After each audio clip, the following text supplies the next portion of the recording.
Bonjour, je viens vous parler du transit d'une Nord qui va passer dans votre maison 8.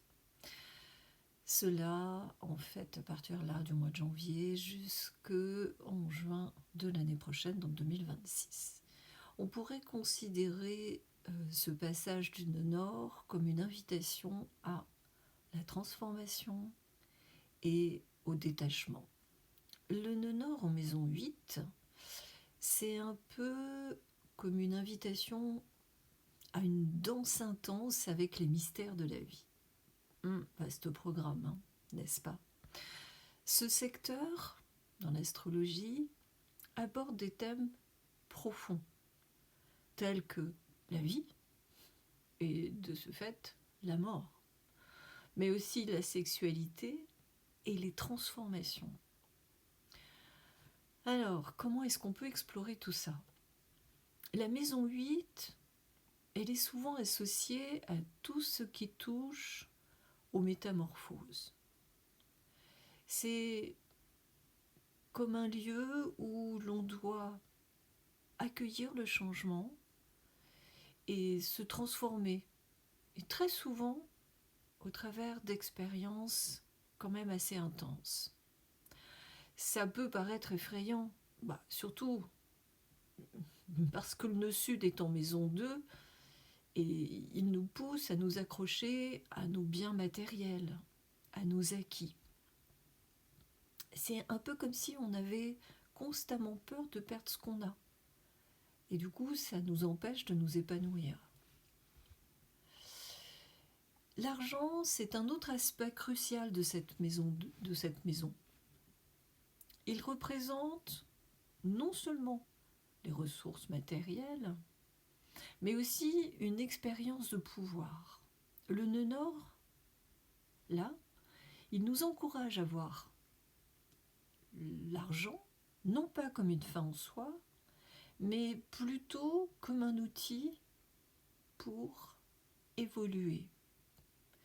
L'idée ici, c'est d'apprendre à se détacher de la possessivité pour mieux en comprendre la vraie valeur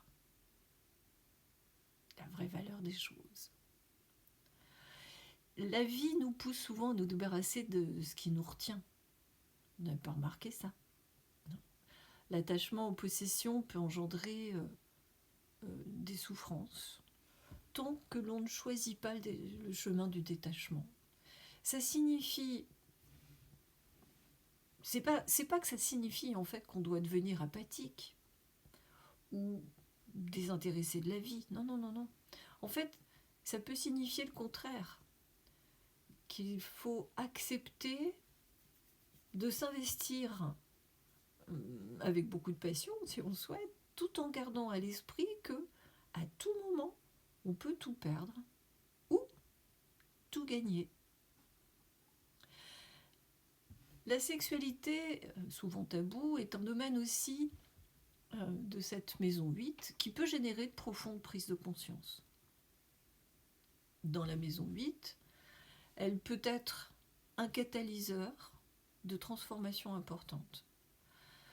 On peut supposer qu'en explorant votre sexualité, vous pourriez découvrir des facettes de vous-même que vous ignoriez. Et ça pourrait peut-être même entraîner une véritable métamorphose de votre être. Avec ce nœud nord en maison 8, il n'est pas rare aussi de s'intéresser ou d'éprouver une attirance pour tout ce qui est en rapport avec ce qui est caché, l'occulte, le mystique, le mystérieux. Donc les questions de vie, de mort. Ça peut devenir des thèmes qui appellent, des thèmes récurrents durant cette période. Ça peut révéler un certain désir d'explorer les limites de l'existence humaine. Ce parcours-là, il peut s'avérer enrichissant et permettre de se connecter à des vérités sûrement beaucoup plus profondes. La maison 8, c'est aussi la maison des héritages. Alors, ça ne concerne pas uniquement l'argent ou les biens matériels, mais c'est aussi tout l'héritage de richesse psychique et spirituelle. De ce fait, le nœud nord, là, il invite à intégrer ces héritages, à les fructifier et même à les partager avec la collectivité, puisqu'on est dans maison 8. C'est une belle façon de transformer ce que l'on a reçu en quelque chose de bénéfique pour les autres. Donc si je pouvais résumer, je vais essayer, parce que c'est vraiment la maison 8, elle est vraiment particulière.